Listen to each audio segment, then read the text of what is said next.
Los invito a que abran sus Biblias ahí en Romanos, capítulo 9, versículo 13 al 16, por favor.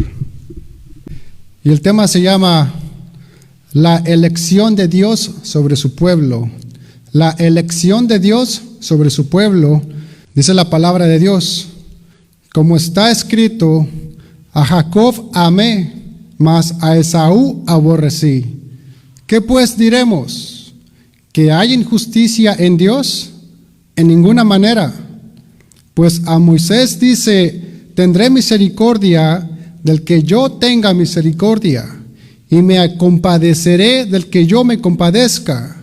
Así que no depende del que quiere, ni del que corre, sino de Dios que tiene misericordia. Vamos a orar, hermanos. Señor, te damos gracias, Padre. Gracias, mi Dios, nos hemos regocijado, Señor, en alabarte, en cantarte, Padre, y ahora nos exponemos a tu palabra, mi Dios. Padre, cumple el propósito, Señor, por la cual estamos aquí. Habla a nuestros corazones, habla al corazón de tu iglesia, mi Dios, y habla a mi corazón, Padre. Bendícenos, Señor. A ti sea la gloria y la honra. En el nombre de Jesús, amén y amén. En estos 8 capítulos de Romanos que hemos visto, Pablo ha abordado una cantidad enorme de temas importantes, ¿verdad? Temas que han sido muy edificantes para nuestra vida. Y en estos versículos que vamos a ver a continuación, el apóstol Pablo va a tocar otro tema muy importante, que es el tema de la elección de Dios sobre su pueblo. La elección de Dios sobre su pueblo. ¿Cómo es que Dios elige a su pueblo?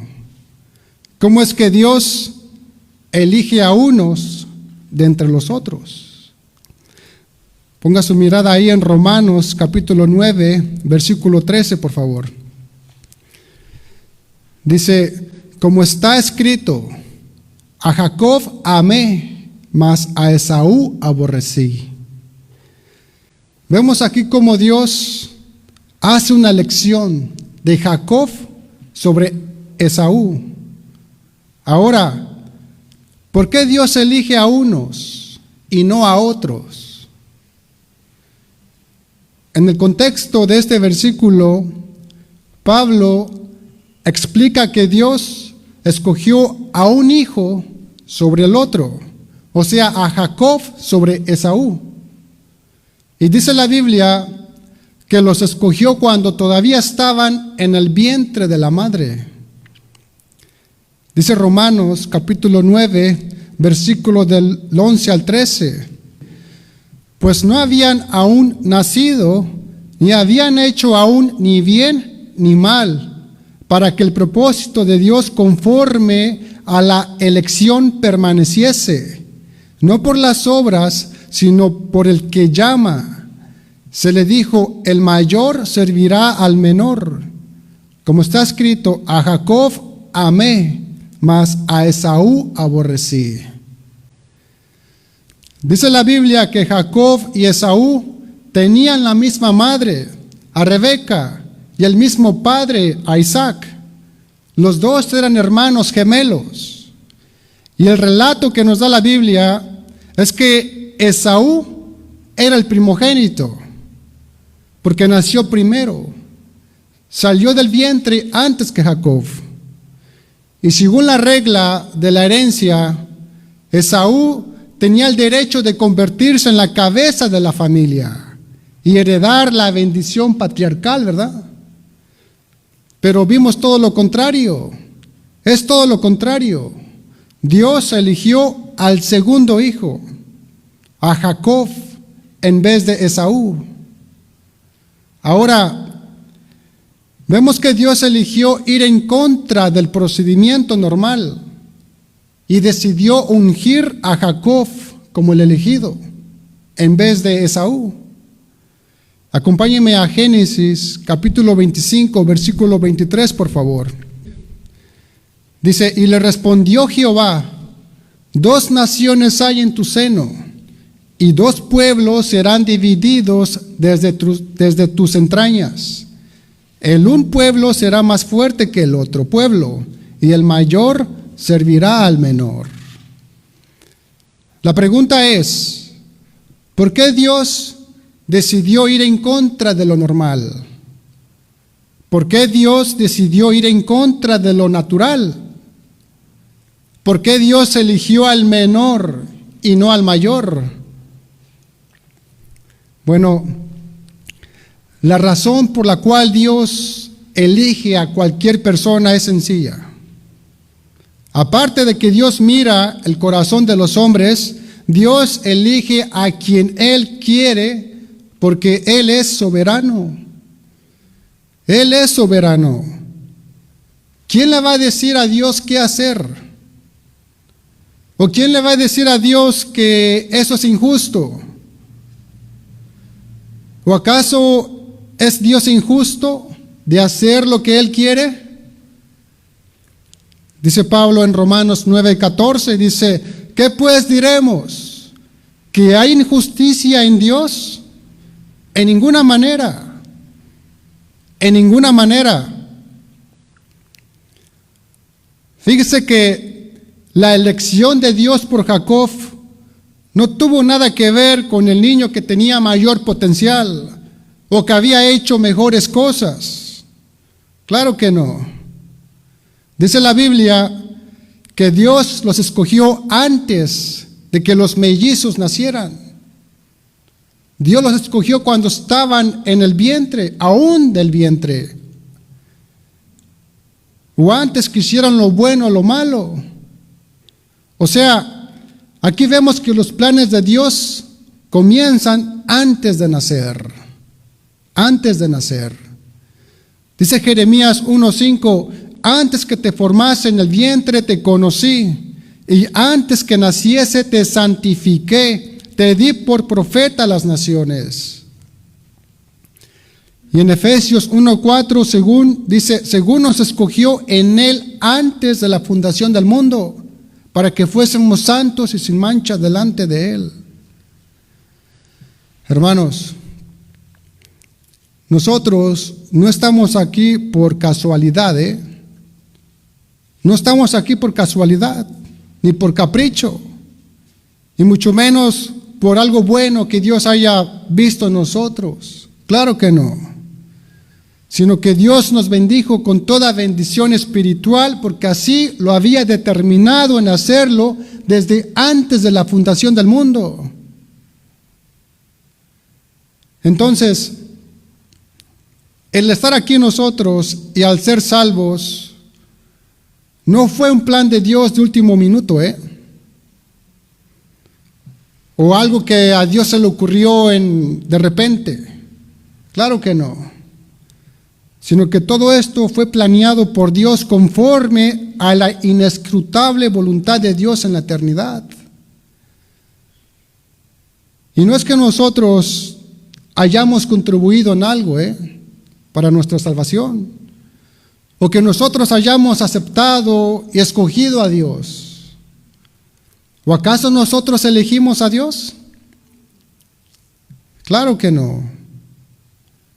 Dios nos escogió antes de la fundación del mundo. Dice Efesios 1:4, según nos escogió en Él antes de la fundación del mundo, para que fuésemos santos y sin mancha delante de Él. Aquí vemos que ya Dios nos había predestinado. Y Juan 15:16 dice el Señor, no me elegisteis vosotros a mí, sino que yo os elegí a vosotros y os he puesto para que vayáis y lleves fruto, y vuestro fruto permanezca, para que todo lo que pidiereis al Padre en mi nombre, Él os lo dé. Vemos cómo el Señor Jesús, de entre toda la multitud, eligió a sus 12 discípulos. Y ninguno de ellos dijo, yo quiero ser un discípulo tuyo, Señor. El Señor los escogió, sino que fue Jesús quien seleccionó a cada uno de ellos. De igual forma, hermanos, Dios nos escogió para salvación. Y no fue por mérito propio, ni por ser buenas personas, sino por su gracia y misericordia. Amén. La pregunta es, ¿será una injusticia de Dios escoger a quien Él quiera para que crea y se salve? ¿O será una injusticia de Dios escoger a quien Él quiera para que se rebele y se pierda?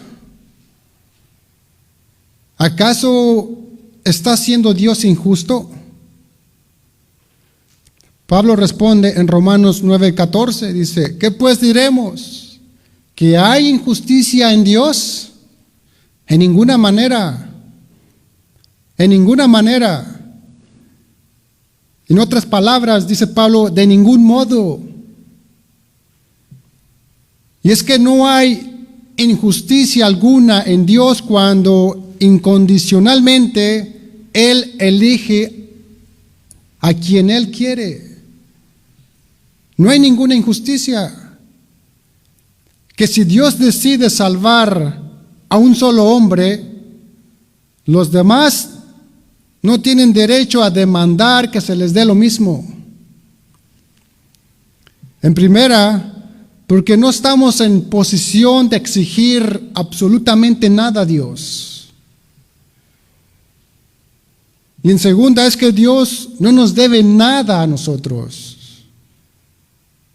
De hecho, Él no está obligado a bendecirnos si Él no lo desea. Y si Él quiere, Él puede usar a otro y bendecir a otro, favorecer a otro. Él puede quitar a uno y poner a otro, si así Él le place. Él puede darle a uno una mejor posición que a otro. Él puede cerrar los cielos a unos y abrir los cielos a otros y derramar de sus bendiciones si así le place.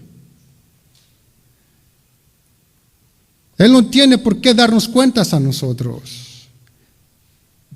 Ni siquiera tiene que darnos explicaciones. Él hace como quiere y con quien quiere. Y sin embargo, Él siempre sigue siendo justo. Justo. Dice Pablo, ¿acaso habrá en esto una injusticia? ¿Que Dios escoja a alguien al quien Él quiere por su gracia? Claro que no. Ahora, ¿por qué Dios escoge a unos y no a otros? ¿Cómo es posible que Dios escogió a Isaac en lugar de Ismael? ¿O por qué amó a Jacob y aborreció a Esaú? ¿Cómo es posible que Dios elija a unos y a otros no? Y es que a la gente no le gusta la doctrina de la elección, Hermanos, Dios por su gracia elige a quien Él quiere. ¿Y acaso habrá una injusticia en esto? ¿Alguna vez se ha equivocado Dios? ¿Estuvo Dios alguna vez en lo incorrecto? ¿Acaso es Dios injusto en elegir a unos para vida eterna y dejar a otros en sus delitos y pecados para mostrar su justicia? ¿Habrá una injusticia en esto? Puede sonar todo esto como una herejía, ¿verdad? Sin embargo, tengamos en mente que Dios es soberano y tiene todo el derecho de otorgar su gracia como Él quiera y a quien Él quiera. Amén. Y todo esto lo hace porque Él es soberano. Dios es soberano. Este atributo de Dios implica que Él reina, decide y dirige sobre todas las cosas. Él no está simplemente sentado en su trono, desconectado del mundo, sino que desde su trono Él está gobernando y Él está dirigiendo y gobernando sobre todos los asuntos de la tierra. Y esto debería ser un consuelo para nosotros, que Dios está gobernando. Esto es un consuelo saber que el diablo no está a cargo. Qué consuelo saber que la gente que están en Washington, allá en la presidencial, no están a cargo, sino el Rey de Reyes y Señor de Señores es el que está a cargo. Hermanos, ni los hombres ni el diablo está reinando. El Señor reina. Tampoco ni las circunstancias están reinando. El Señor reina. Aquí solo hay un soberano y ese es nuestro Dios. Amén. Pero hoy muchísimos cristianos viven como si el diablo fuera el soberano. Viven con temor y miedo todo el tiempo de su poder. Hay tantos cristianos que piensan que hay un demonio detrás de cada arbusto. Y se les olvida que aunque el poder de Satanás es mayor que el nuestro, Satanás no es nada comparado con nuestro Dios. No se compara con el poder de nuestro Dios soberano. Así que solo hay uno que está en el trono, solo hay uno que está reinando activamente, y ese es el Señor mismo, hermanos. ¿Cuántos dicen amén por esto? Acompáñame a Romanos capítulo 9, versículo 15 al 16. Pues a Moisés dice: tendré misericordia del que yo tenga misericordia, y me compadeceré del que yo me compadezca. Así que no depende del que quiere, ni del que corre, sino de Dios que tiene misericordia. Yo le pregunto, ¿qué nos dice el mundo hoy? ¿Qué nos dice el mundo hoy?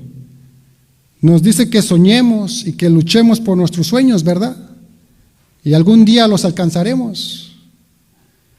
El mundo nos dice que una mente positiva te lleva a lograr todo lo que quieras, que tu vida está en tus manos, que la felicidad es una decisión.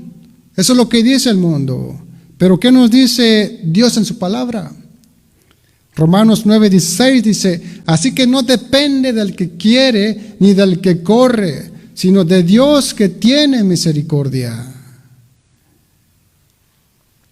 Vemos que esto no es un asunto de hombres, O sea, no es lo que el hombre quiera y decida, sino lo que Dios diga.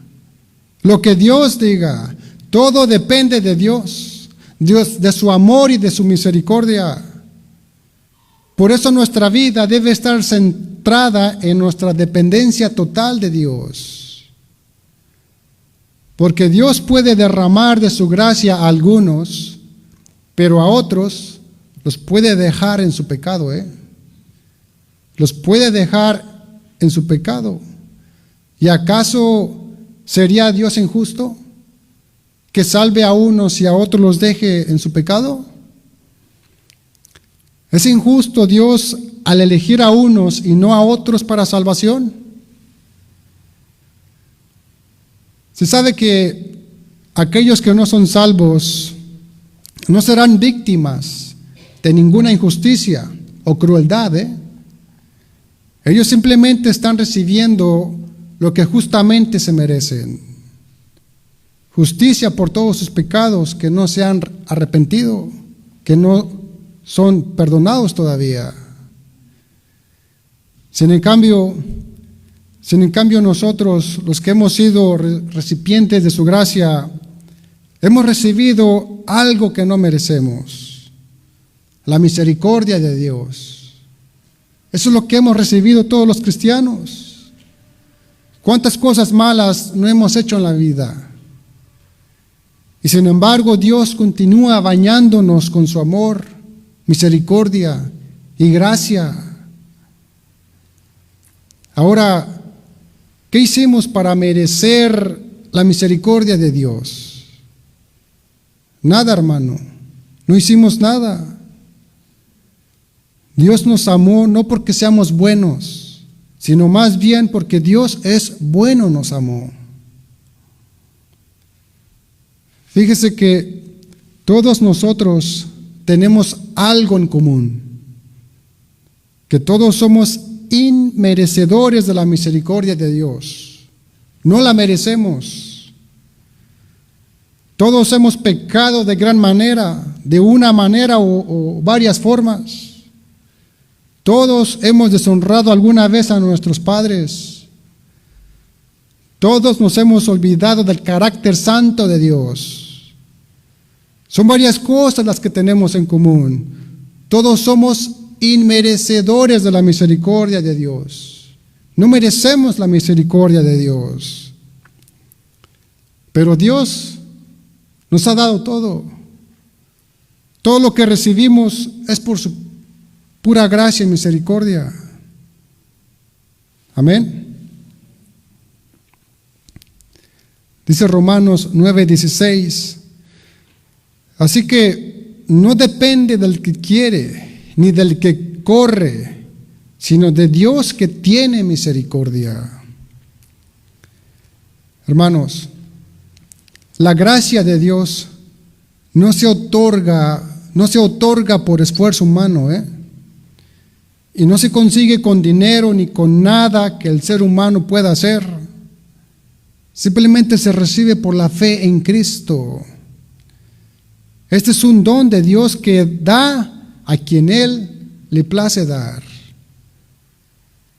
Así que, en lugar de preguntarnos si es injusto que Dios haya escogido a unos y a otros no, nosotros debemos admirarnos y de ser agradecidos que Él haya querido tener misericordia con nosotros, que Él haya querido tener misericordia con usted.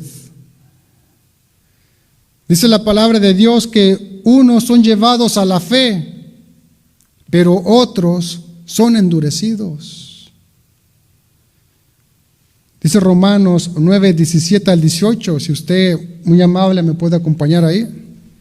Porque la Escritura dice a Faraón: para esto mismo te he levantado, para mostrar en ti mi poder y para que mi nombre sea anunciado por toda la tierra. De manera que de quien quiere tiene misericordia, y al que quiere endurecer, endurece. Desde la perspectiva humana, parece injusto que Dios en estos versículos haya endurecido el corazón del faraón, ¿verdad? Y luego lo castigue. Parece incorrecto que Dios endurezca a una persona como el faraón y luego lo castigue. Parece injusto, ¿verdad?, que él haya endurecido el corazón del faraón y luego lo haya endurecido y después lo haya castigado. Pero la realidad es que Dios no endureció el corazón de faraón. Más bien el faraón mismo endureció su propio corazón. Acompáñame a Éxodo capítulo 8, versículo 15, por favor. Pero viendo Faraón que le habían dado reposo, endureció su corazón y no los escuchó como Jehová lo había dicho. Faraón no era un hombre bueno o inocente, De hecho, él era un brutal dictador, a quien no le importaba el terrible abuso y opresión que sufrían los israelitas en aquel tiempo. Pero Dios, usando de su misericordia, envía a Moisés para que hablara con Faraón, si a lo mejor el Faraón se arrepintiera. Pero ¿qué hizo Faraón? Tomó la decisión de rechazar todas las demandas de Dios y por su propia voluntad rechazó obstinadamente en obedecer. ¿Qué hizo Dios? Dios endureció a Faraón en la manera de no cambiándole su manera de pensar. Dios lo dejó que llevara a cabo todo lo que ya tenía en su mente Faraón. Dios no le mostró más su misericordia a Faraón. En eso se refiere que Dios endureció el corazón de Faraón, en dejarlo que él hiciera lo que él quisiera. Eso demuestra la soberanía de Dios. Aquí nos demuestra la soberanía de Dios, pero también aquí entra el libre albedrío del hombre. Ahora, ¿qué podemos aprender de esta lección? Que en un momento pueda que Dios llegue al límite de su paciencia y nos deje hacer nuestra propia voluntad, como lo hizo con Faraón. Dios lo dejó que hiciera lo que él quisiera. Dios lo dejó que permaneciera Faraón por sí mismo. Y así hay tanta gente hoy allá afuera, hermanos, que ya no están aquí con nosotros. ¿Por qué? Porque decidieron darse un descanso en las cosas de Dios. Decidieron darse un poco de libertad. Decidieron darse un respiro en su servicio al Señor. Y sin embargo, ese mismo aire se convirtió en su último suspiro espiritual.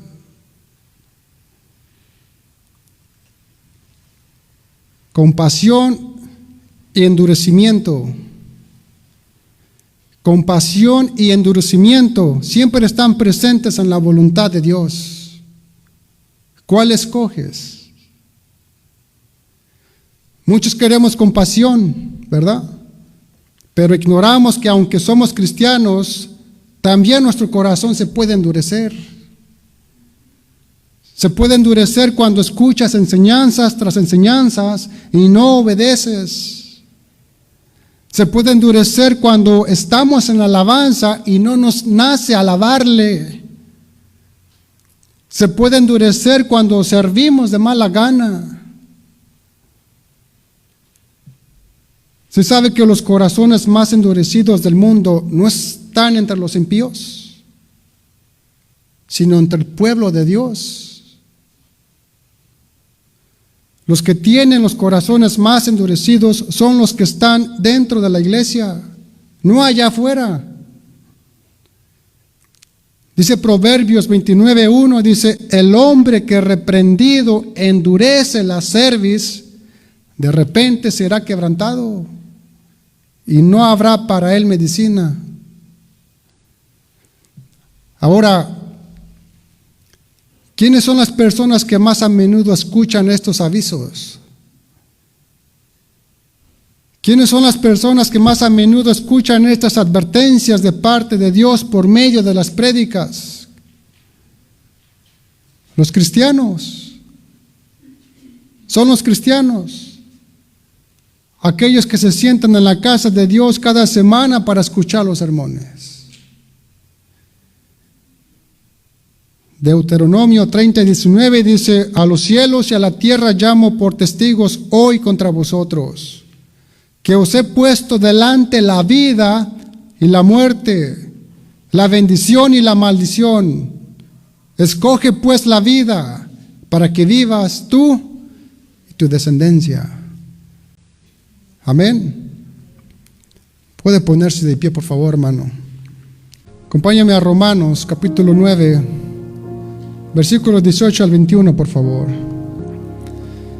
De manera que de quien quiere, tiene misericordia, y al que quiere endurecer, endurece. Pero me dirás, ¿por qué pues sin culpa? ¿Por qué quién ha resistido su voluntad? Mas antes, oh hombre, ¿quién eres tú para que alterques con Dios? Dirá el vaso de barro al que lo formó, ¿por qué me has hecho así? ¿O no tiene potestad el alfarero sobre el barro para hacer de la misma masa un vaso para honra y otro para deshonra?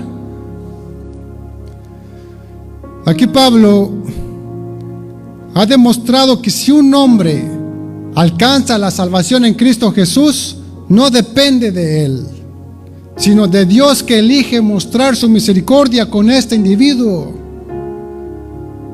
Romanos 9:18 dice: de manera de que quien quiere tiene misericordia, y al que quiere endurecer, endurece. ¿Qué nos está diciendo este versículo? Que el hombre que cree en Jesús cree porque Dios le hace creer, mas el otro es endurecido porque Dios ha decidido endurecerlo. Dice Pablo en Romanos 9:14: ¿qué pues diremos? ¿Que hay injusticia en Dios? En ninguna manera. Romanos 9:20 dice: mas antes, oh hombre, ¿quién eres tú para que alterques con Dios? Dirá el vaso de barro al que lo formó: ¿por qué me has hecho así?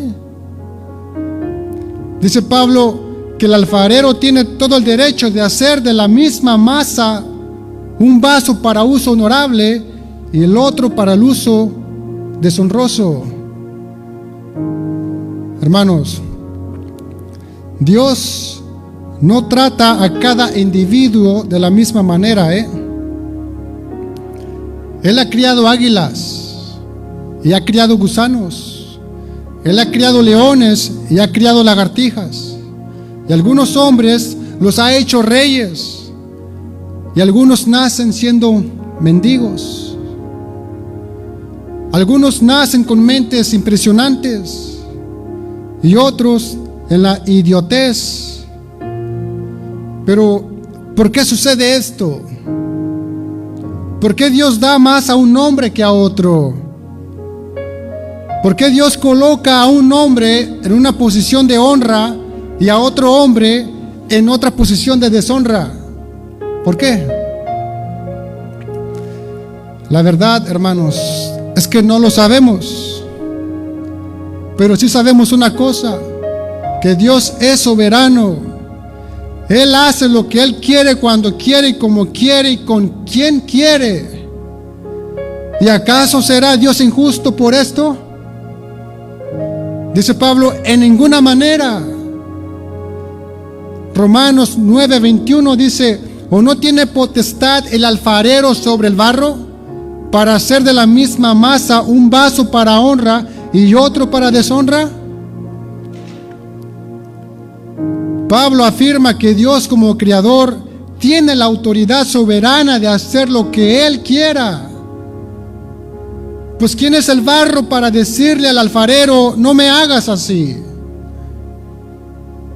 ¿Acaso somos nosotros algo para argumentar con Dios?